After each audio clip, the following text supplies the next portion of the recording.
बिहार में विधानसभा चुनाव होने वाला है और चुनाव से पहले सारी राजनीति दल ने अपनी कमर कस ली है।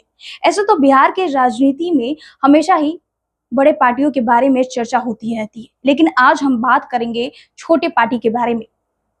भले ही इनका वोट बैंक सिंगल डिजिट का क्यों ना हो, लेकिन जब गठबंधन के राजनीति में आते हैं तो इनका असर काफी बड़ा होता है। बिहार के कुछ ऐसे क्षेत्रीय पार्टी हैं जो 1% से भी कम वोट शेयर करते हैं, लेकिन जब सत्ता की बातें होती है, सीट बंटवारे की बात होती है, समीकरण की बात होती है, तभी इन्हीं पार्टी की चाबी से सत्ता का दरवाजा खुलता है। चाहे वो जीतन राम मांझी की पार्टी क्यों ना हो, चाहे वो मुकेश सहनी की पार्टी क्यों ना हो। आज हम इस पार्टी के बारे में बात करेंगे और साथ ही साथ इस पार्टी के वोट बैंक के बारे में बात करेंगे, जातीय समीकरण के बारे में बात करेंगे, क्योंकि यही पार्टी बिहार विधानसभा चुनाव में गेम चेंजर के रूप में नजर आएंगी। भले ही बिहार में बड़े पार्टियों की चर्चा होती है, लेकिन हमेशा ही छोटे पार्टी जिस तरीके से गठबंधन के साथ मिलकर एक गेम चेंजर के रूप में नजर आती है, ऐसे में आज हम इन पार्टियों के बारे में बताएंगे और साथ ही साथ इनके वोट बैंक और जातीय समीकरण के भी बारे में बताएंगे। आखिर ये कौन सी पार्टी है, और चलिए हम आपको विस्तार से बताते हैं। पहली पार्टी है लोक जनशक्ति पार्टी, रामविलास। चाचा पशुपति पारस के बगावत के बाद चिराग पासवान ने लोक जनशक्ति पार्टी रामविलास के नाम पर अपनी पार्टी बनाई। चिराग की पार्टी सत्ताधारी एनडीए में शामिल है और वो खुद अपनी पार्टी के कोटे से केंद्र सरकार में मंत्री है। एलजेपीआर का बेस वोट दलित पासवान वोट बैंक है। बिहार की जातिगत जनगणना के मुताबिक सूबे में 59,43,000 पासवान है। यह सूबे की कुल जनसंख्या के अनुपात से देखे तो करीब 5.31% है। यह आंकड़े अकेले जीत सुनिश्चित करने की स्थिति में भले ही नजर नहीं आ रहे हो, लेकिन किसी के साथ अगर आ जाए तो उसकी जीत के चांस जरूर बढ़ सकते हैं। ऐसा पिछले चुनाव में देखा गया है कि जिस तरीके से जब चिराग ने एनडीए से अलग होकर नीतीश की अगुवाई वाले जेडीयू की सीटों पर उम्मीदवार उतारे थे, जेडीयू सीटों के लिहाज से तीसरे नंबर पर खिसक गई, तो उसके बाद नीतीश कुमार ने चिराग के पार्टी के सिर ही ठिकार फोड़ दिया था।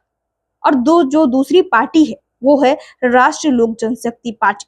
राष्ट्रीय लोक जनशक्ति पार्टी आरएलजेपी चिराग पासवान के चाचा पशुपति पारस की पार्टी है और पशुपति पारस ने रामविलास पासवान के निधन के बाद चिराग को लोक जनशक्ति पार्टी के अध्यक्ष पद से हटा दिया था। पशुपति पारस ने जिस तरीके से पार्टी के नाम और निशान पर दावेदारी ठोक दी थी, ऐसे में केंद्र की एनडीए सरकार को समर्थन दे दिया था। पशुपति पारस केंद्र में मंत्री भी रहे हैं। चुनाव आयोग ने लोक जनशक्ति पार्टी का नाम निशान फ्रीज कर दिया था। पशुपति पारस ने आरएलजेपी नाम से अपनी पार्टी बनाई। इसका दावा है कि पासवान वोट बैंक भी साथ ही साथ चिराग की पार्टी लोकसभा चुनाव से पहले एनडीए में शामिल हो गई थी। इसके बाद ही पशुपति गठबंधन के हंसिए पर चले गए थे। ऐसे में जिस तरीके से देखा जा रहा था कि बीच में जिस तरीके से जब लोकसभा चुनाव थे तो चिराग पासवान और चिराग पासवान के चाचा के बीच एक मुठभेड़ थी। चिराग पासवान एनडीए में शामिल हो गए थे और उन्होंने जिस तरीके से लोकसभा चुनाव में जीत हासिल की, ऐसे में यहाँ पर चिराग पासवान के चाचा यानी पशुपति पारस को एनडीए की तरफ से एक भी सीट नहीं मिला था, जिसके बाद पशुपति पारस काफी ज्यादा एनडीए से नाराज हो गए थे और ऐसे में अब ये दूसरी तरफ मुख मोड़ लिए हैं। और अब तीसरी पार्टी के बारे में बात करें तो तीसरी पार्टी है हिंदुस्तान आवाम मोर्चा, यानी केंद्रीय मंत्री जीतन राम मांझी की पार्टी। केंद्रीय मंत्री जीतन राम मांझी की अगुवाई वाली हिंदुस्तान आवाम मोर्चा एनडीए की घटक है। बिहार में एनडीए की अगुवाई मुख्यमंत्री नीतीश कुमार की पार्टी जनता दल यूनाइटेड कर रही है। बिहार के पूर्व मुख्यमंत्री जीतन राम मांझी मुसहर जाति से आते हैं, जो महादलित कैटेगरी में शामिल है। मांझी की पार्टी जिस महादलित वोट बैंक का दावा करती है, उसकी आबादी सूबे में करीब 14% है। महादलित वर्ग में सभी जीतन राम मांझी की अपनी जाति मुसहर की आबादी 3.09% है। जीतन राम मांझी खुद केंद्र सरकार में मंत्री है, वहीं उनके बेटे संतोष सुमन नीतीश कुमार की अगुवाई वाली बिहार सरकार में मंत्री है। जो चौथी पार्टी है वो राष्ट्रीय लोकतांत्रिक पार्टी है। राष्ट्रीय लोकतांत्रिक पार्टी जो है उपेंद्र कुशवाहा की पार्टी।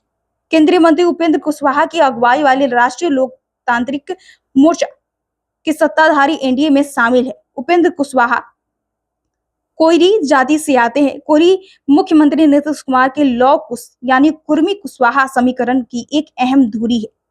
कोयरी समाज की आबादी बिहार में 4.1% है। शून्य विधायकों वाली पार्टी राष्ट्रीय लोक जनशक्ति मोर्चा की अहमियत का अंदाजा इस बात से लगाया जा सकता है कि उपेंद्र कुशवाहा को लोकसभा चुनाव में हार के बाद राज्यसभा से सांसद से लाकर एनडीए ने केंद्र सरकार में मंत्री बनाया।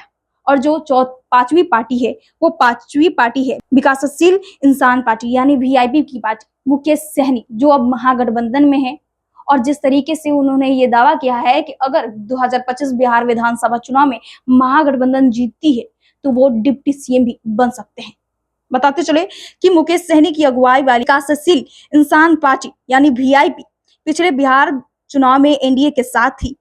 वीआईपी के उम्मीदवारों को 4 सीट जीत भी नहीं मिली थी, लेकिन बाद में यह सभी विधायक बीजेपी में शामिल हो गए थे। मुकेश सहनी इस बार विपक्षी महागठबंधन में है और सरकार बनाने की स्थिति में डिप्टी सीएम के लेकर अपनी दावेदारी कर रहे हैं। ऐसे में आबादी के लिहाजे से देखें तो बिहार में सहनी यानी मल्ला बिरादरी की आबादी 2.61% है। ऐसे में ये जितनी सारी पार्टी है, जितने मैंने आपको इन छोटे पार्टियों के बारे में बताया, ये सारी पार्टी बिहार विधानसभा चुनाव में गेम चेंजर के रूप में नजर आती है। इनकी जिस तरीके से वोट बैंक है, जिस तरीके से जातीय समीकरण की बात करते हैं, ऐसे में मल्लाह के बारे में भी मैंने आपको बता दिया कि किस तरीके से मुकेश सहनी मल्लाह समाज को एक साधने में लगे रहते हैं। तो वहीं दूसरी तरफ चिराग पासवान की पार्टी है जो पासवान वोट बैंक को साधने में लगी रहती है। पासवान जिस तरीके से अब इंडिया की तरफ देख रहे हैं, तो वहीं मुकेश सहनी की पार्टी अब मल्लाह पार्टी महागठबंधन की तरफ देख रही है। और ये सारी पार्टी है जो अपने पाले में सिर्फ अपने वोट बैंक साधने में लगी रहती है। बताते चले कि यही सारी पार्टी जो छोटी छोटी पार्टी है, गठबंधन में जाकर एक गेम चेंजर के रूप में भी नजर आती है। देखना काफी दिलचस्प रहेगा कि क्या बिहार विधानसभा चुनाव में ये जितनी भी छोटी पार्टी है इस बार भी गेम चेंजर के रूप में नजर आएंगी कि नहीं आएंगी। बहरहाल इस खबर में इतना ही। हमारे साथ बने रहिए और देखते रहिए फर्स्ट बिहार झारखंड। गोल, जहां 27 वर्षों के सफर में 17,000 से भी अधिक छात्रों ने डॉक्टर एवं इंजीनियर बनकर भरे सफलता की ऊंची उड़ान, जहां साधारण छात्र भी बिहार टॉपर्स बनकर बना रहे इतिहास।